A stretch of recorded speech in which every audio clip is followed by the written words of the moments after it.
In this video, I'm going to give you your feedback from the chapter discussion questions about society in the High Middle Ages. The first question was, what roles did peasants and lords play in the High Middle Ages? I'll break this down into peasants and lords, but first I want to say a few words about the idea of feudalism, a concept which is challenged by some historians, but which generally is used to describe the nature of medieval society as a kind of a pyramid with the king at the top, lords beneath him, peasants at the bottom. Everyone receives land from the person above them in the pyramid in return for providing services. In the case of the lords, they provided military service, they provided knights to fight in the king's armies. In the case of the peasants, they provided labor and labor services for their lords. So the peasants, they were the laborers on the land. Many peasants, in fact, most at the beginning of the period, were what were called serfs. They were unfree peasants. They were tied to the land. They were forced to work not only on their allocated land, but also on the land that the lord retained for himself. Also had to pay various fines and duties over to the lord in return for the privilege of working the land and using the facilities of the manor, such as grinding corn. As the period developed, we see more free peasants emerge who are no longer serfs. Freedom for peasants is driven by things like the expansion of new lands under cultivation, which made it necessary for the lords to attract in new peasants on the new lands on more attractive terms than had been so in the past. And also the pull of the towns. Peasants going to towns or cities could become free, and this was another law that the lords had to counter by offering better conditions to their peasants. At the top of society, the lords were those who provided military service to the king. They were vassals of the king, to use a technical term.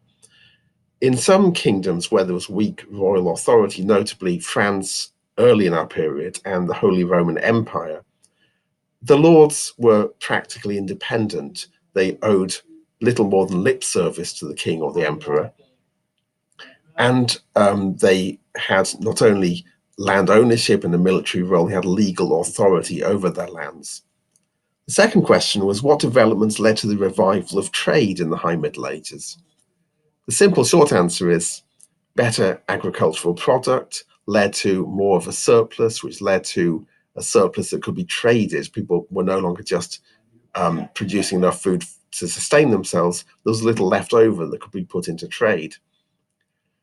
Trade was being driven by not just the growth of the economy, but also positive actions by various players in society. Some of the more far-seeing lords sponsored trade fairs. This happened notably in the French lordship of Champagne, where the lord encouraged traders to come together to exchange goods.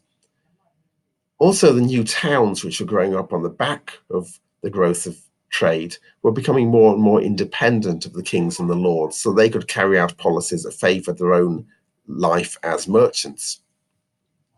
And as the European economy expanded, it became connected to the more prosperous parts of the world, the Islamic world, and indirectly East Asia.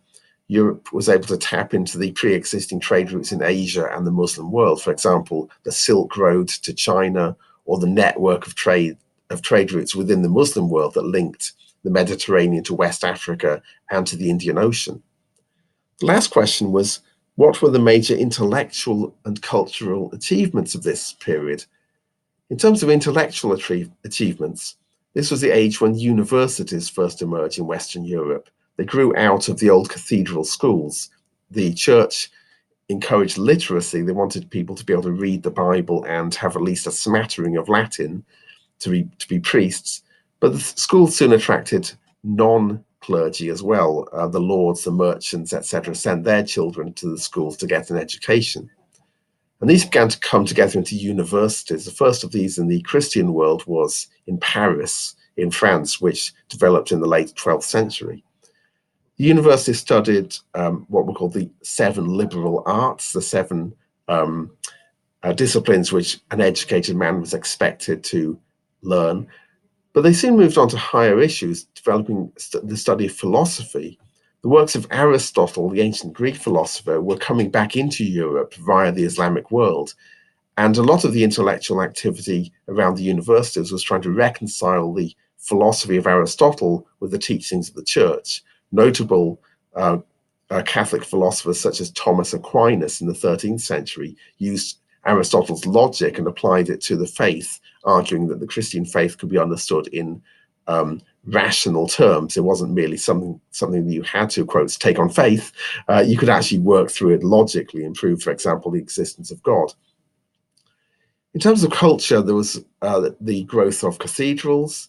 Again, the growing economy allowed for more surplus to be put into building programs. The cathedrals were built in the Romanesque and the Gothic styles. So we see the first major construction of large buildings since the collapse of the Roman Empire in the West. Also, literature developed, literature associated with the church in Latin, but also literature in vernacular languages, that is, languages the people themselves spoke, notably literature associated with the courts of the kings and the nobles, literature celebrating the deeds of knights in French, in Occitan, which was the language of the southern France, in German, etc., rather than in Latin.